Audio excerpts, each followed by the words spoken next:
there, this is Kevin Wayne Johnson. I am the Chief Executive of the Johnson Leadership Group based in Clarksville, Maryland, and the author of this series of books titled Leadership with a Servant's Heart. We want you to know better, do better, and lead better.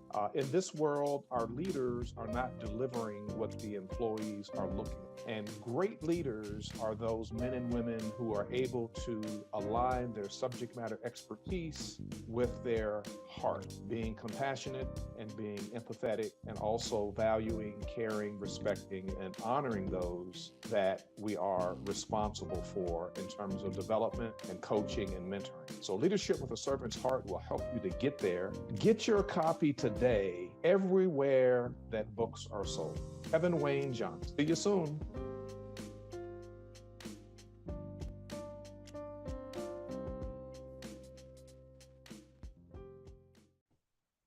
Whether you are listening or viewing from around the world, welcome to my journey with Paula G, where we are juggling this journey called life while walking in the gifts and the talents that God has given us. I am your host, and I am so delighted to be here with you today. If this is your first time, we welcome you. We are so glad that you have joined us.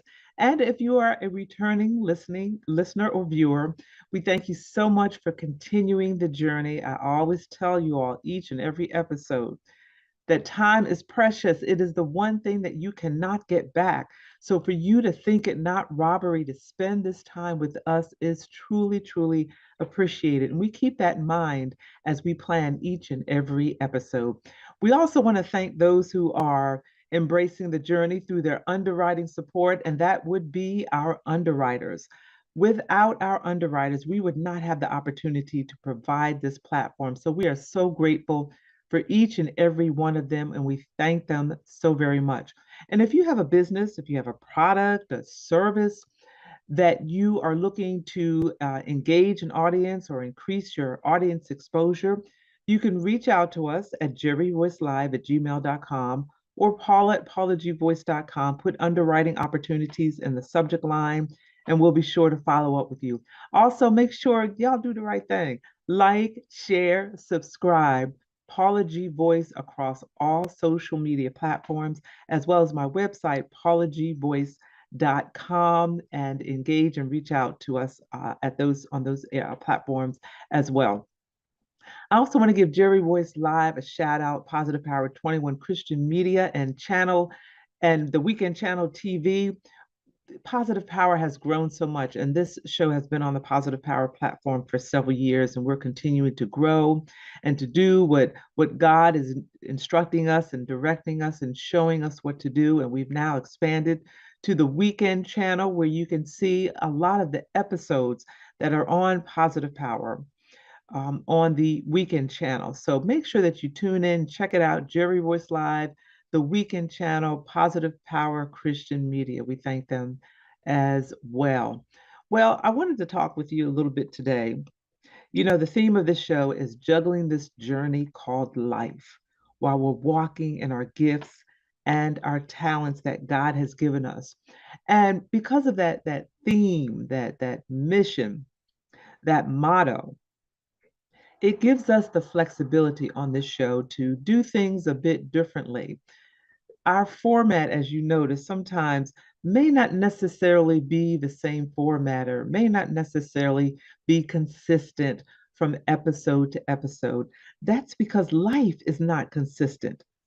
From season to season, from experience to experience, life is not always consistent. And it is in those times where we have to juggle this journey called life while walking in the gifts and the talents that God has given us. So recently, I want to share a story with you all today. Recently, and as early as yesterday evening, at the time of this particular recording, I participated in the celebration of life for a dear friend of mine who passed away after a lifetime. When I say lifetime, I mean a lifetime battle with cancer. At the age that she died, she was 55. She had been battling cancer, which was brought on by a genetic disease, from the age of 8. So from the age of 8 to the age of 55, she was coexisting with some degree or form of cancer, some sickness or residual from that, just struggling throughout her life, but juggling her journey of life while also walking in her gifts and her talents. And at the celebration of life yesterday, well, first of all, let me back up. She had left her, she was at peace with her condition and she was at peace with her circumstances, but that didn't mean that she didn't fight each and every day that she had. She fought with every fiber of her being. She fought physically. She fought mentally because she was a mighty, mighty woman of God. She was a prayerful woman. She prayed. She had prayer warriors that surrounded her, that prayed with her and prayed for her. So when I say she fought the good fight, she fought the good fight, never wavering, never giving up. And every day that she woke up, every second, every moment that she felt good, every second, every moment that she was pain free, she would do something with that second. She would do something with that moment. She was a giver. She loved to give to other people. She loved to serve people. I have never seen anyone that was so passionate about giving and helping and serving others. So when all of us were brought together in that room on last evening at the time of this recording, there were people from all walks of life, people that would not have otherwise connected as a result of this woman's spirit, as a result of this woman's light shining, as a result of the light of God shining through this mighty woman of God. It was just amazing to see so many people come together. But she had written out her own program for her celebration of life, and she left strict instructions. I don't want a funeral. She didn't want it in a church from the traditional sense, and I'll share. And she didn't want a somber atmosphere. Did not want anyone wearing black. So the theme of her celebration of life was shades of bluetiful, Bluetifil. I think I'm spelling it right. 50 shades of bluetiful. And the instructions were to wear any shade or shades of blue with sneakers. And sneakers became her signature several years ago because she would hold these annual events, the girlfriend's brunch, sneakers ball. She would hold these annual events. And she started encouraging people to wear sneakers with their formal wear, which was really a lot of fun. You have a formal wear on with sneakers. So I had a nice little formal dress on, and I found these cute, cute, cute uh, gold glitter sneakers that I wore with this outfit. So it was a lot of fun because at the end of the formalities of the program, the formal part of the program, there was always dancing. She loved to dance. She loved, loved, loved to dance. So at the end, there was dancing. So for her program, of course, we had introductions, we had opening prayer. I was honored to bring the devotion on transformation to the audience. We had individuals speaking from her childhood, her young adult years, and currently, and throughout everyone's experience. Because when you gather to say goodbye to someone, there are always stories of their childhood and the things they did. Sometimes there's funny stories. So we heard all of that last evening, but the common thread throughout, even as a young child, was her spirit of giving and helping and sharing and making people feel so incredibly comfortable and making them feel like they were the most important person in the world, even though, they knew and we knew she had a plethora of friends When you were in her presence, she made you feel as though you were the most important person in the world.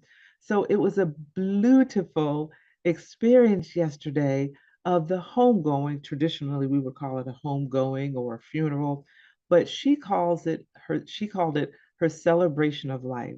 And in place of the obituary, because she didn't want any of the terminology that comes along with a funeral, it's not a service, it's a celebration of life.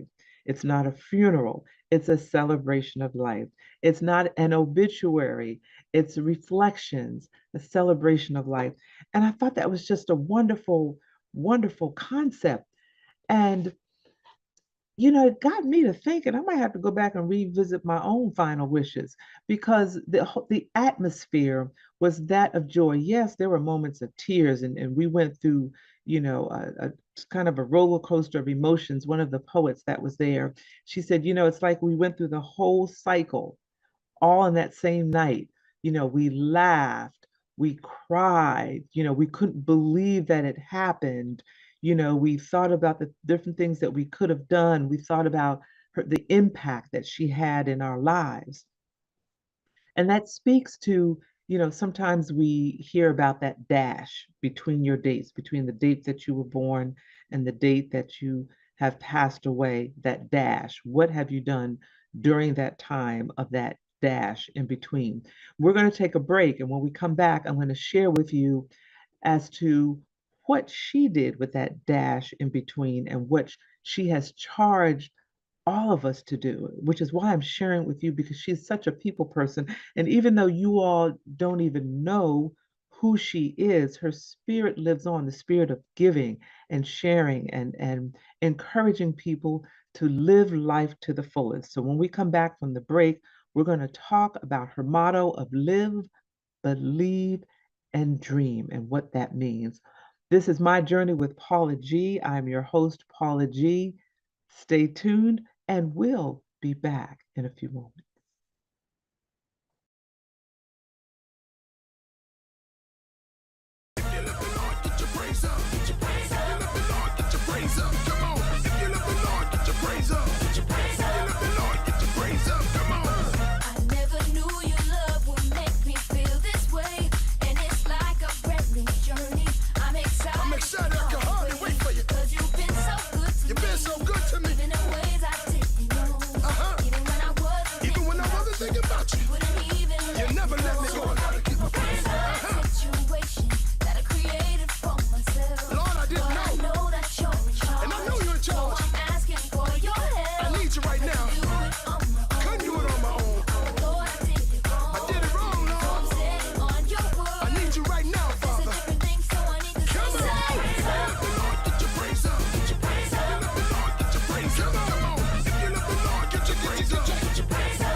That's what I'm talking about, Lord. Thank you.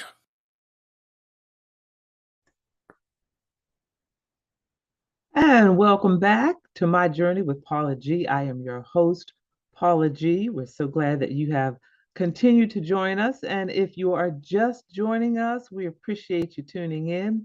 Before the break, I was sharing with you a bit of the journey of a dear friend of mine who recently passed away. We celebrated her life on last evening at the time of this recording. And she had been battling cancer for a lifetime. When I say a lifetime, literally a lifetime, from the age of 8 until she passed away almost 2 weeks ago at the age of 55. And just the energy that she had whenever she had energy, and how she used that energy, and how she poured so much into so many people.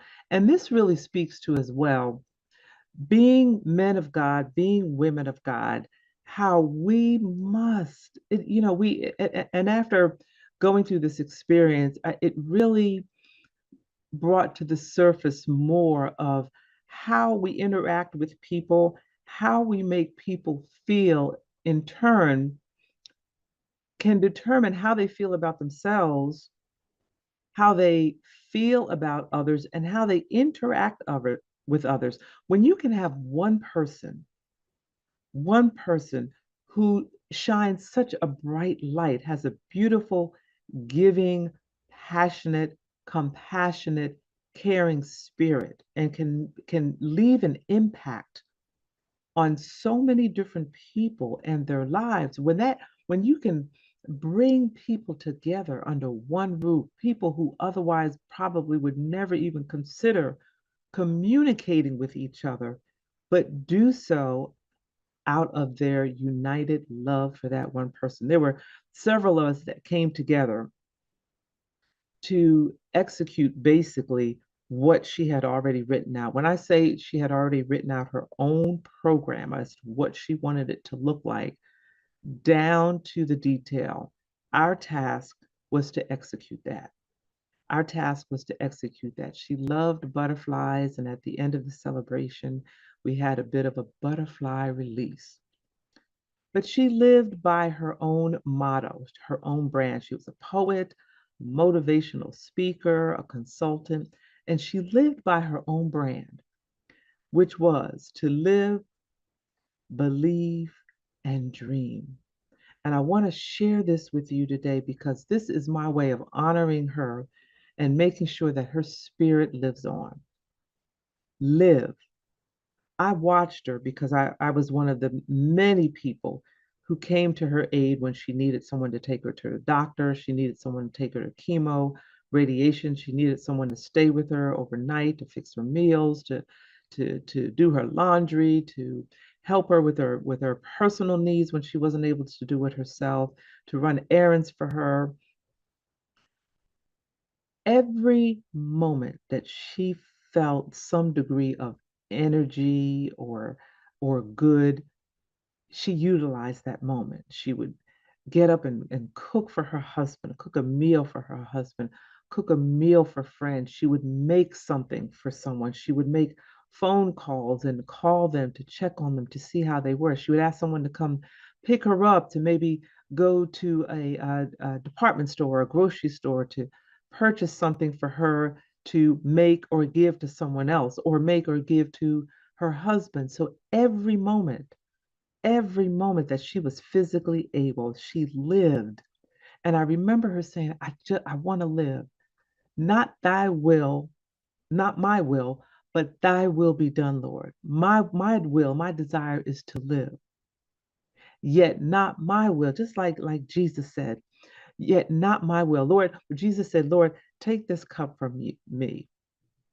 Yet not my will be done, but thy will be done.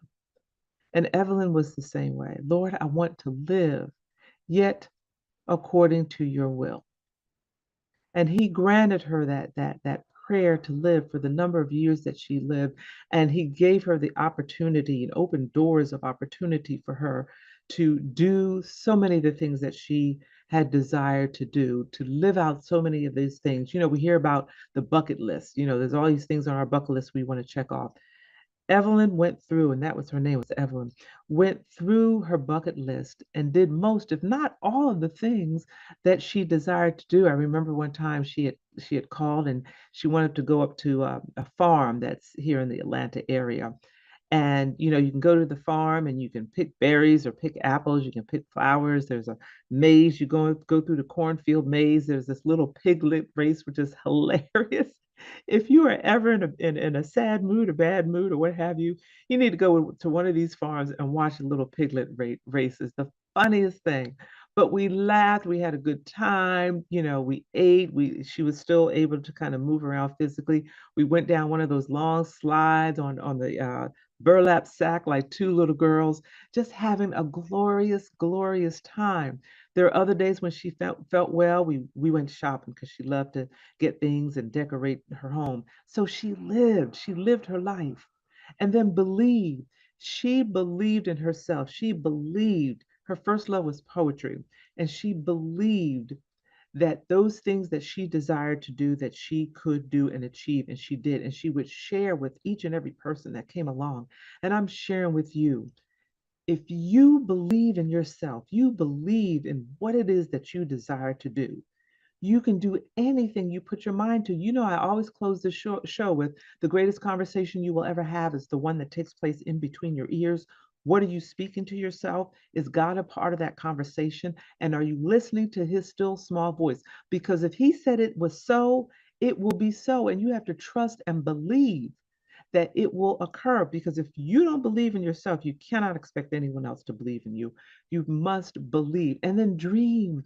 Just dream. What are some of the things that you've dreamed about? Forget about the parameters, forget about the, oh, well, that can't happen, because dream. What is it that you dream about? Write down those dreams. Write what it would take to fulfill those dreams, and begin the process of living and believing and walking out those dreams, because you can do it. You can do it. Prayer is the best tool that we have. Prayer is a mighty tool. And if you pray asking God, Lord, these are the things that I desire. These are the things that I've dreamed about. These are the things that I wish for my life according to your will. If he begins to open those doors of opportunity for you to walk through, glory to God. Live in those fulfilled dreams. You've believed those dreams, and you're now walking out those dreams. So I just wanted to share that with you today. And I know that's, kind of brief. We've almost come to the end of our journey, and perhaps we'll talk a little bit about it on another episode. But I'm encouraging you all today, those of you who may be sick in your bed, or those of you who may have been sick and you're feeling okay today, but then your head is like, oh, I just don't feel like doing anything today. Live. As long as you wake up, as long as you are living and breathing, you have an opportunity to fulfill those things that God has placed in you. So even if you can't get out, or you can't get around, you can still maybe write in a notebook, or write in the journal, or just that conversation in between your ears. Just begin to believe in yourself. Live every moment that you have in whatever way living looks like for you. Just live and dream. Believe, my brothers and sisters. God is our source. He is our light. And he places things inside of us that he desires us to utilize to bless and serve others. And I hope that has blessed you. We have come to the end of our journey. We thank you so much for joining us and for tuning in. We thank our underwriters. Remember, you can stay connected with me, Paula G Voice, across all social media platforms. Shout out to Positive Power 21 Christian Media and the Weekend Channel. Make sure you check us out on the Weekend Channel, not only this show, but all of the shows that are on Positive Power 21. We appreciate you for tuning in. And again, I say, remember, the greatest conversation you will ever have is the one that takes place in between your ears. What are you speaking to yourself? Is God a part of that conversation? And are you listening to his still small voice? Until next time, embrace the journey.